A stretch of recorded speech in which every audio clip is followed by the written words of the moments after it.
जय श्रीमन नारायण। अभी का हमारा जो वक्तव्य होने वाला है वो शिखा बंधन को लेकर है।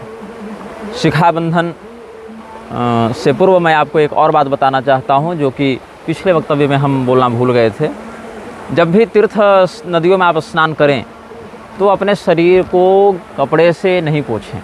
अब कोई बीमार है, बूढ़ा है, बच्चा है, वो अलग बात है, लेकिन जो तीर्थ स्नान की विधि है उसके अंतर्गत यह समझना चाहिए कि तीर्थ में जब कोई भी जातक स्नान करता है तो उसके जो भी अगल बगल जो भी शक्तियाँ होती हैं, ऐसी शक्तियाँ जिनको श्राद्ध तर्पण इत्यादि प्राप्त नहीं होता हो, या तिर्यक योनि के जीव हों, या ऐसे जीव जिनको कोई भी वंशज की प्राप्ति न हुई हो, जो ऐसे ही मर गए हों, जिनके अंतिम संस्कार ठीक से न हुए हों, या भूत प्रेत बेताल इत्यादि श्रेणी के जो जीव हैं जिनको विधिपूर्वक जल इत्यादि न प्राप्त होता हो, तो आपके शरीर से टपकने वाले जल से उनकी तृप्ति हो जाती है। इसीलिए अगर शरीर में सामर्थ्य है, अब रोगी है, बूढ़ा है, बच्चा है तो अलग बात है, लेकिन अगर शरीर में सहन करने का सामर्थ्य है तो उस जल को न पोंछें, शरीर में ऐसे ही सूखने दें, ये बात है। अब शिखा बंधन का हम आपको मंत्र बताते हैं। सर्वप्रथम तो यह है कि सनातन धर्म में शिखा का बहुत बड़ा स्थान है, और शिखा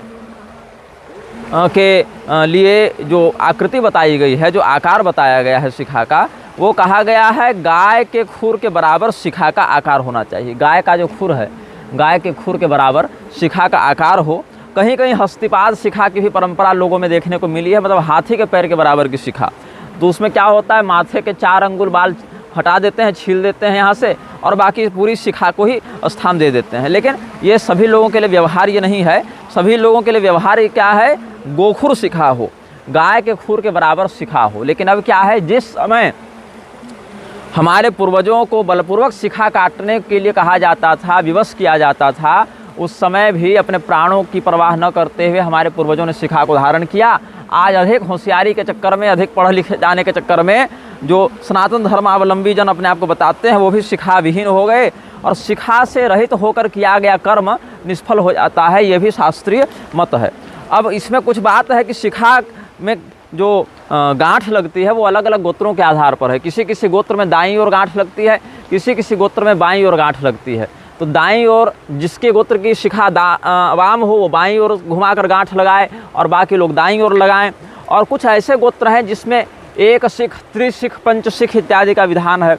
5 शिखा होनी चाहिए, 3 शिखा होनी चाहिए, वो 3 चोटियाँ निकलती हैं, 1 ही हो, 5 हो, 3 हो, ऐसे करके, या विशिख हो। मुदगल इत्यादि गोत्र के अंतर्गत कुछ ऐसे भी परंपराएं हैं जहां शिखा होती ही नहीं है। ये उनके कुल का अपवाद होता है। मुदगल ऋषि ने अपनी शिखा उखाड़ कर फेंक दी थी क्रोध में, एक घटना हुई थी, बाद में कभी उस पर चर्चा करेंगे। तो वहां पर यह देखना चाहिए कि आपके कुल की परंपरा में क्या है, ये नहीं कि 1-2 पीढ़ी से क्या चल रहा है, अभी तो शास्त्र में क्या वर्णित है उसके लिए ये देखना चाहिए। हो सकता है किसी कुल गोत्र आदि में 1-2-4 पीढ़ी से ऐसी विकृति आ गई हो शिखा ही न रहने की, तो अलग बात है।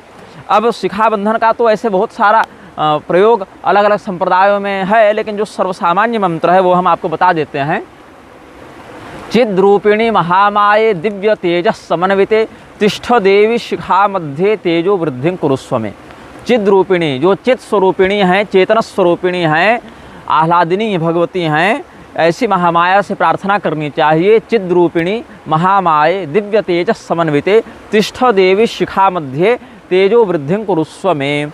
कहीं कहीं चामुंडे चापराजिते इत्यादि पाठ भेद भी मिलते हैं, उनका भी प्रयोग कर सकते हैं। लेकिन द्विजाति को चाहिए कि प्रधानता से गायत्री मंत्र का प्रयोग करके ही शिखा बंधन करे।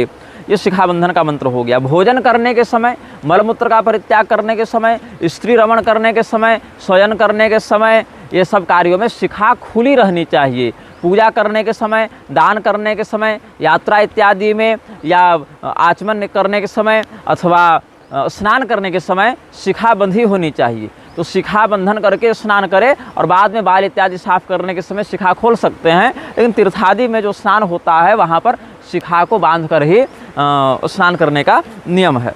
अब ऐसे तो शिखा खोलने का कोई अलग से मंत्र परंपराओं में विशेष प्राप्त नहीं होता, लेकिन एक मंत्र हमें मिला है, वो भी हम बता देते हैं। शिखा खोलने का मंत्र, गच्छन्तु सकला देवा ब्रह्म विष्णु महेश्वरा तिष्ठत्वत्राचला लक्ष्मी शिखा मुक्तम करोम्यहम। ये भी एक श्लोक प्राप्त हुआ है हमें।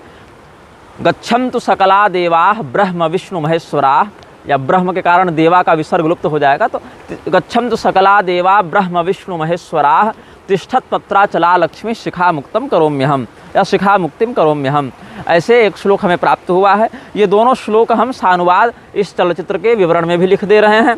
और स्त्रियों के लिए जो जूड़ा बांधने का मंत्र है वो सौभाग्य सूचक मंत्र है। स्त्रियों के बाल खुले नहीं रहने चाहिए। रजस्वला इत्यादि अवस्था में या रति प्रसंग आदि की अवस्था में कुछ बालों के लिए छूट है, एक वेणी होकर रहे या बालों को खोल कर रहे, इस प्रकार से कुछ बातें तो हैं, किंतु जो सर्वसामान्य नियम है सौभाग्यवती स्त्रियों के लिए या कुमारी स्त्रियों के लिए भी, उसमें बालों को खुला रखना सौभाग्य हानि का सूचक है। अब आजकल जो विकृति व्याप्त हो गई है उसमें क्या हो गया कि जो भी स्त्रियां हैं फैशन के चक्कर में बालों को खोल कर ही और उनको सीधा करके चाहे लाल पीला करके रखती हैं, बालों को खोल कर रखती हैं, इससे सौभाग्य की हानि होती है। ये सौभाग्य हानि का जो दुर्भाव व्याप्त हो गया है ये बहुत ही घृणित है और सौभाग्यवती स्त्रियों को तो विशेष करके इससे बचना चाहिए। देहि सौभाग्यम आरोग्यम देहि में परमम सुखम रूपम देहि जयम देहि यशो देहि द्विषोजहि, इस प्रकार के मंत्रों से भी वेणी को बांधा जा सकता है, जूड़े को बांधा जा सकता है। तो हमने ये तीनों मंत्र आपको बता दिए। चिद्रूपिणी महामाय दिव्य तेजस समन्विते तिष्ठ देवी शिखा मध्य तेजो वृद्धि कुरुस्व में, इससे शिखा को बांधना है। गच्छन्तु सकला देवा ब्रह्म विष्णु महेश्वराः तिष्ठत तत्राचला लक्ष्मी शिखा मुक्तम करोम्यहम, इससे शिखा को खोलना है।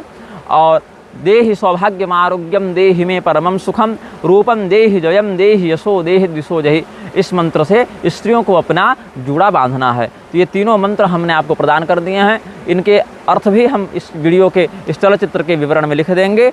और आप सबों से आशा करते हैं जो भी सनातन धर्मावलंबी स्त्री पुरुषादि जन हैं वो इन सभी मंत्रों का पालन किया करेंगे। जो भी हमारे चलचित्रों की टिप्पणियों में अनर्गल प्रलाप करते रहते हैं, ऐसे लोगों के लिए तो हम चलचित्र बना भी नहीं रहे हैं। जो लोग वास्तव में कुछ सनातन धर्मावलंबी होकर अपने जीवन को मांत्रिक रूप से संस्कारित करना चाहते हैं, हम ये वीडियो उनके लिए बना रहे हैं। तो जिनका विषय ही नहीं है ऐसे लोग प्रलाप न करें, और अगर करेंगे भी तो उन प्रलापों पर विशेष ध्यान नहीं दिया जाएगा। श्रीमन नारायण हर हर महादेव नमः चंडिका।